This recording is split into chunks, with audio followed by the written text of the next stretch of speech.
Good evening, everyone, and welcome to another episode of A Closer Look, the show dedicated to bringing you the facts. We ask the questions no one else will, and we get the answers that no one else can. Thanks so much for joining us. I'm Arabina Apia, and welcome to ACL's Year in Review, Part 2. We're coming to you live from the beautiful Bahama Resort, where the Bahamas Design Center, BDC, has created this very beautiful holiday set for us.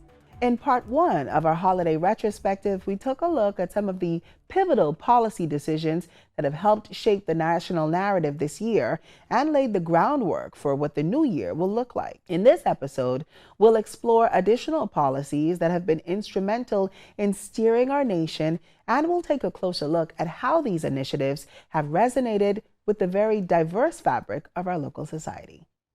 From economic strategies aimed at fostering growth to social programs designed to uplift communities, each policy decision has left its imprint on our national discussions. The forthcoming episode promises what I think is a balanced exploration, combining insightful analysis with a keen eye on the tangible impact of these decisions on everyday Bahamians. Stay tuned, because A Closer Look continues right after the break.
Welcome back to A Closer Look. I'm Arabina Apia, and this is part 2 of our Year in Review, a look at the year that was. The country's #1 industry is seeing a renaissance of sorts. With visitor arrivals up, tourism officials already have their eyes set on the industry's future. Marco Sambrister tells us more in this report. Marvel, Star Wars, Disney. With a relationship of some 25 years, Disney Cruise Lines is undoubtedly no stranger to the Bahamas.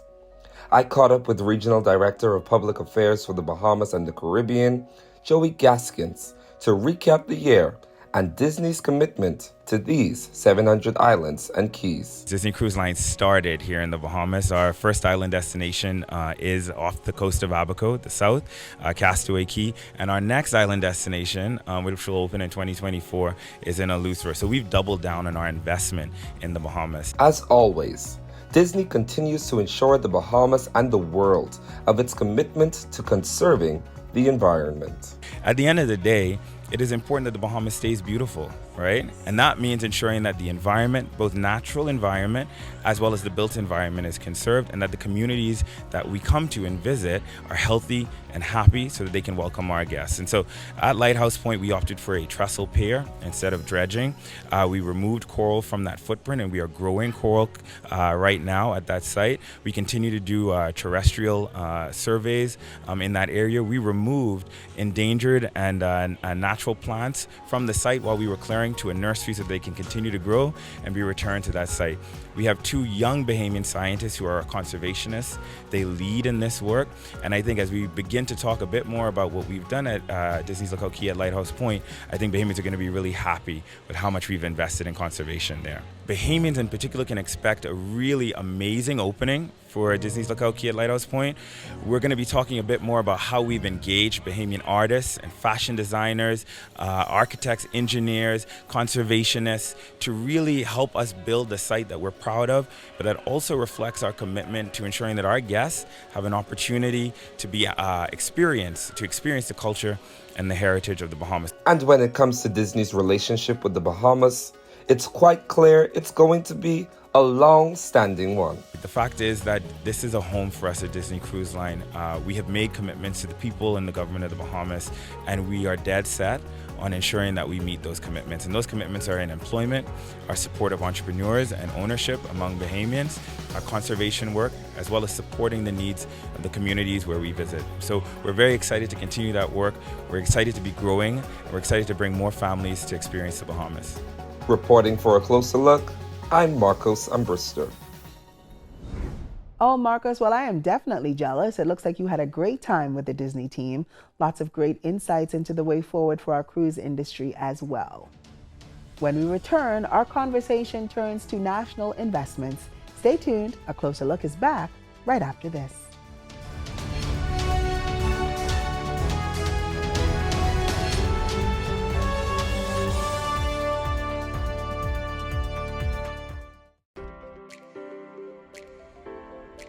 This is BDC Living, where we bring your indoor and outdoor living dreams to life. Visit our AIP warehouse showroom and explore the wide range of luxurious bedding options designed to transform your bedroom into a sanctuary of style and comfort. Experience firsthand the ultimate comfort of our sofas and sectionals, or transform your dining area with pieces that combine style and functionality.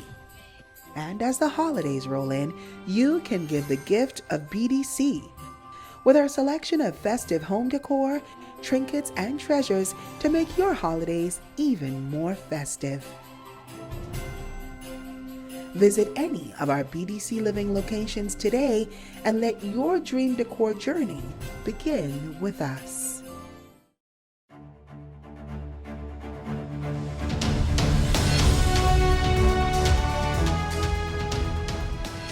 Welcome back. This is A Closer Look, the year in review, a look at 2023. Thanks so much for joining us. Welcome back. This year, the government has focused much of its efforts not only on attracting new investments to the country, but also in making the necessary investments in different spheres across the country as well. Our Jillian Gray tells us more in this report. Jillian? 2023 has been a significant year for the Bahamas. With record-breaking tourist arrivals, the plan to strengthen airports has never been more needed or resolute. The Ministry of Tourism, Aviation and Investments anticipates a collective investment of $263 million to transform 14 selected airports. Now to some island-specific accomplishments. The government is not laying low in Bimini. The government has signed a new $80 million public-private partnership agreement for South Bimini Airport, which is set to become a state-of-the-art facility. Additionally, a new satellite passport office was opened in August, enhancing access and convenience for residents. Island hopping now just north of Bimini, we turn to Grand Bahama, where over $1.5 billion in new investments has been injected into the economy since the start of the Davis Cooper administration. Key projects such as the $600 million Grand Bahama shipyard expansion and the $500 million Celebration Key project by Carnival Cruise Line has contributed to the island's economy resurgence. Downtown Grand Bahama's revitalization, led by Minister for Grand Bahama Ginger Moxie, has been pivotal with the completion of Phase 2 of the Downtown Freeport Redevelopment Project. Substantial investments totaling millions are being directed towards infrastructural upgrades in the health sector. Renovations to 41 health facilities nationwide is also taking place. The Ministry of Health and Wellness is actively bolstering its staff complement through international recruitment. The significant focus on healthcare infrastructure and the recruitment of international talent reflect a holistic approach to ensuring the well-being and growth of Bahamian people. These initiatives are paving the way for a resilient and thriving future for the Bahamas for years to come. A Closer Look will be back in just a moment. Stay tuned. The show continues after the break.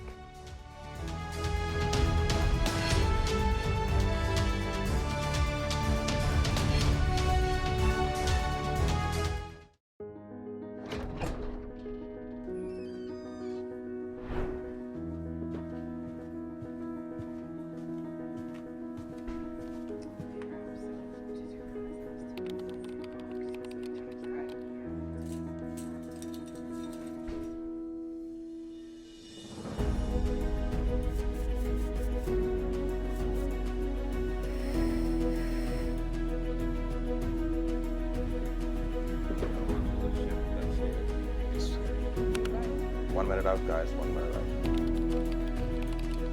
In 3, 2. Hello, everyone. Be sure to tune in right here every Monday night at 8 p.m. for another episode of A Closer Look, the show dedicated to bringing you the facts. I'm Hanna Apia, your host for this season, and I'll see you right here every Monday night at 8 p.m. on cable channel 212.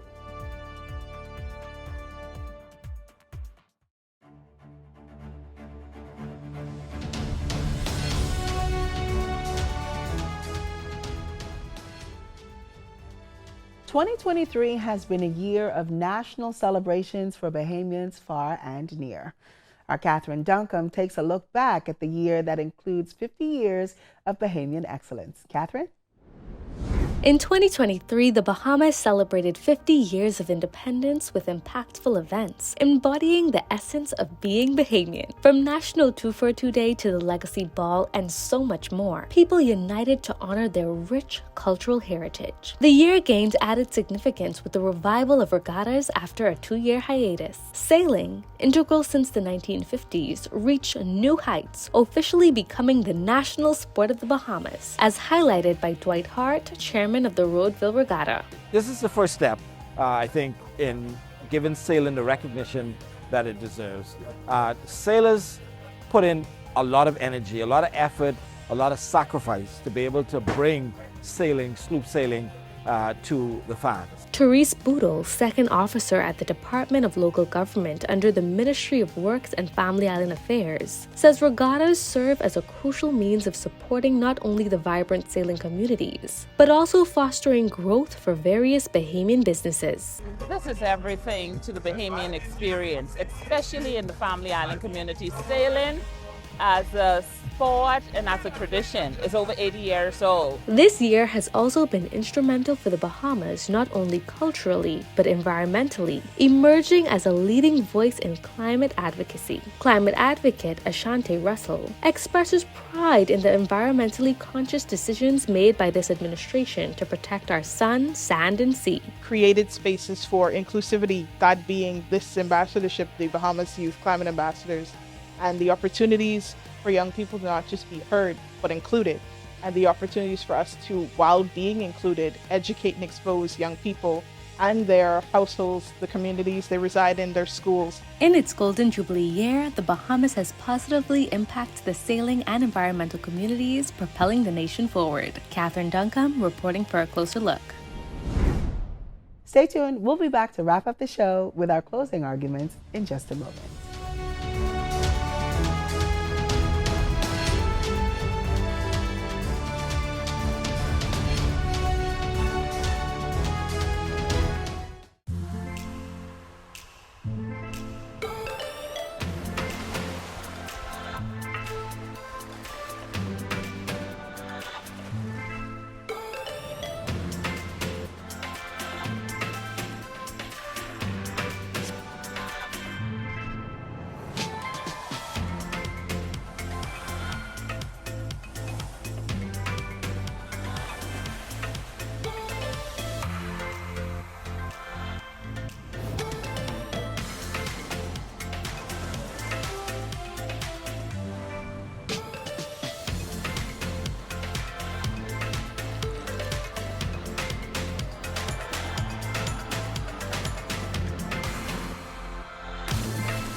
Welcome back.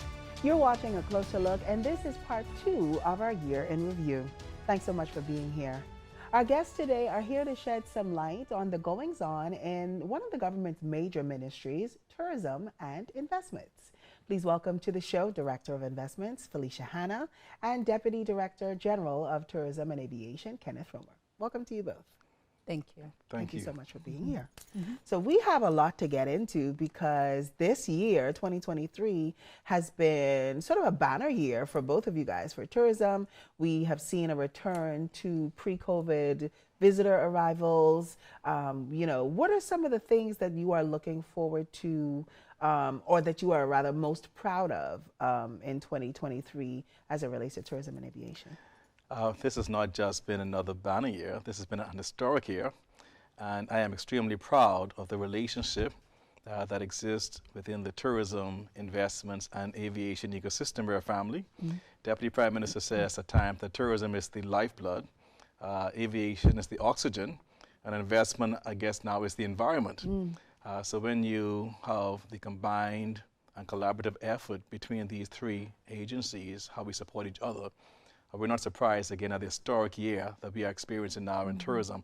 I'm proud of the 8 million arrivals for the first 10 months in 2023, and we are going to exceed 9 million quite easily. I'm proud of the opportunities that it has created for entrepreneurs and local stakeholders.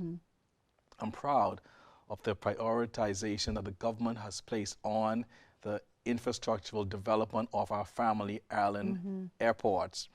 So notwithstanding the significant role that Nassau plays in putting heads and beds, seats and butts and money in the pockets of your local entrepreneurs and stakeholders, I think I am a bit more proud as a family island guy of the importance that family islands right now are experiencing when it comes to developing the state of their infrastructure, and of course by stimulating the economy as a result of the significant attention to tourism investments and aviation. Well, let's talk about the work in the Family Islands because, like you say, a lot of times it is about Nassau, it is about Freeport, it's about Abaco, and some of the larger islands. But I know that, part of you guys' focus has been on creating opportunities in islands that don't always rise to the forefront. So let's talk about that a little bit. Tourism is everybody's business. We sometimes refer to tourism as the bread and butter. I think when we look at mass tourism, the major properties in Nassau, Paradise Island, that's been doing a phenomenal job. Sometimes our family islands get misplaced in the messaging. When we go out and we market our destination, we speak about 16 major islands. We speak about a multi-destination approach to tourism. And so the message that we take on the road has to also match the reality we face in our archipelago. Absolutely. And so we've been looking at our entire tourism product. We're looking at Nassau, Paradise Island, Grand Bahama. That again has been experiencing a record year when it comes to the overall rebound and recovery. Also Abaco, that's been experiencing record recovery post-Dorian. But we look at our entire chain of islands. We're looking again at improving infrastructure in the Exuma and the Exuma Keys. We're looking at Cat Island. We're very excited about the development in Cat Island, New Bight, and also Arthurstown. Our cry has always been for North Eleuthera and Eleuthera in general. So we're looking at improving North Eleuthera Airport, Governor Saba and Roxanne. We're very pleased that 1 year ago we cut ribbons to Great Harbour Key. We were able to reopen the domestic to Grand Bahama International Airport. We look at all of our islands. We're looking at Maguana in the southern Bahamas. We're looking at Long Island. 14 airports we announced on the 1st of March, targeted for development. In this year, the number has grown to beyond 17. So it speaks again about the government's commitment to really improving the state of infrastructure in our family islands and by extension the livelihood of ordinary Bahamians who deserve a piece of the economic pie. Absolutely. Phylicia, I want to rope you in here because these sort of major investments are your portfolio. Making sure that all islands in the country are able to have some level of development. So let's talk about your role this year and ensuring that, you know, as we move into 2024, we see the fruition of what Mr. Rome is talking about. Well, he makes my job much easier, and so I'm happy about that. Of course, you know, when you're promoting an all-island inclusive investment package, the first question that comes up is, what does your infrastructure look like in the family of islands? So what we're doing now with the Bahamas Investment Authority is developing the investment promotion strategy. With that strategy, we are going to look at all of the islands and see what sectors fit. Of course, tourism will always be at the forefront. I'm also happy for the relationship that we have with the Ministry of Tourism, because it makes my job easy as well, because I'm able to get the needs assessment from the Ministry of Tourism. So I know when I'm going out internationally and marketing the Bahamas and marketing the islands, what are the exact needs. Absolutely. Let's talk about the economic impact. From the investment side, I know the government is always focused on bringing in new investments, but there's also not just a need, but it seems to be like a push to make sure that the government is also making the necessary investments across different spheres, right? So what does that look like, or what has that looked like in 2023, and what do you hope that looks like in 2024? Well, it's twofold. First of all, with the investment packages that we receive, the submissions that we receive, if it doesn't make sense, it doesn't happen, frankly speaking, because even though my job is to facilitate foreign direct investments, it's always in the best interest of our country. And so the return definitely has to be there for every investment. Okay, so how often does it not make sense, though, Phylicia? That is the real question.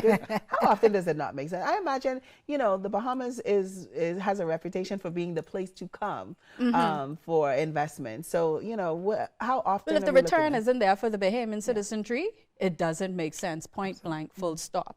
And so when we look at an investment package, we work very closely with the Ministry of Finance. I have a close relationship with the Financial Secretary, and I get a lot of guidance on the calculations and just the capital investment and what the return is going to be.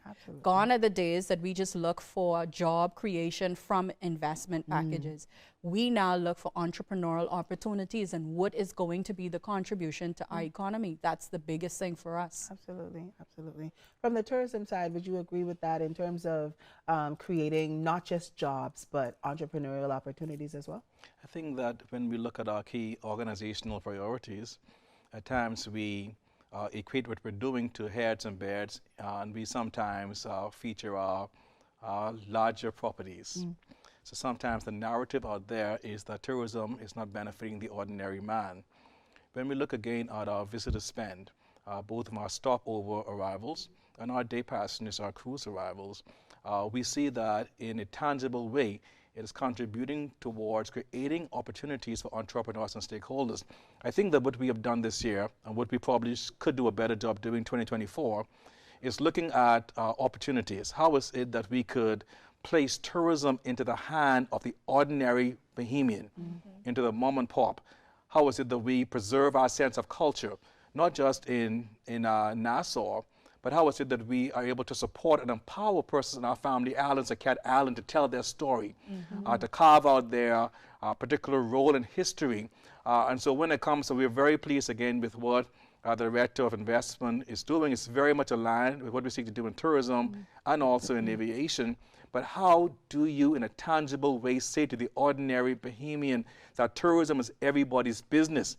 And at the end of the day, it's a business that you can take into your schools because you're putting money in the pocket for your children. You're putting into our churches. You're putting it into your business. And we support them, again, to the Tourism Development Corporation. But it's interesting, we sometimes place a lot of focus on investment in infrastructure.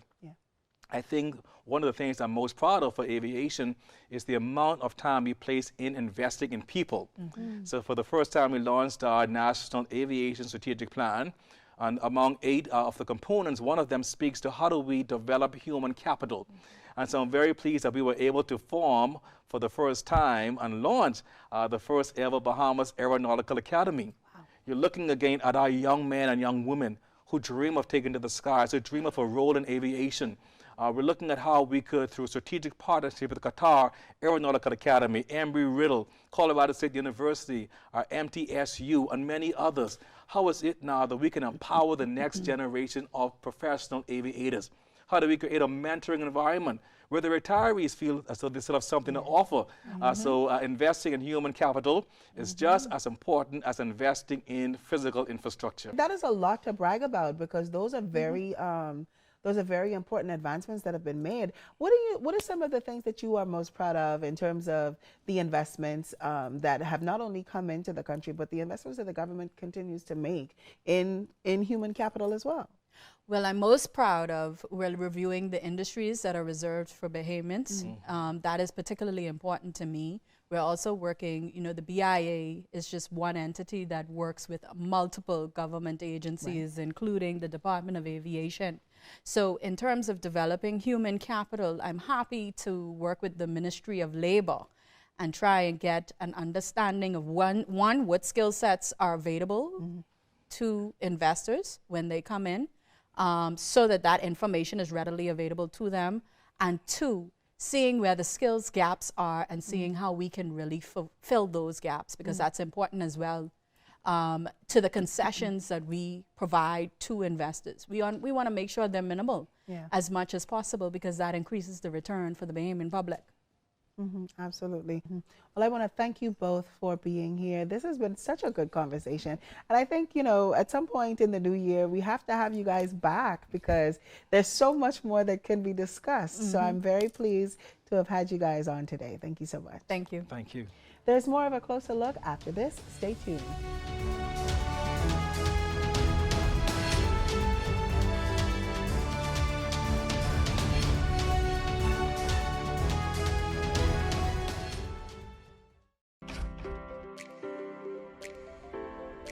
This is BDC Living, where we bring your indoor and outdoor living dreams to life.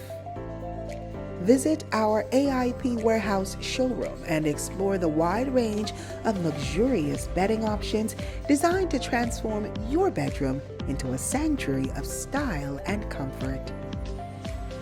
Experience firsthand the ultimate comfort of our sofas and sectionals, or transform your dining area with pieces that combine style and functionality. And as the holidays roll in, you can give the gift of BDC with our selection of festive home decor, trinkets, and treasures to make your holidays even more festive. Visit any of our BDC Living locations today and let your dream decor journey begin with us.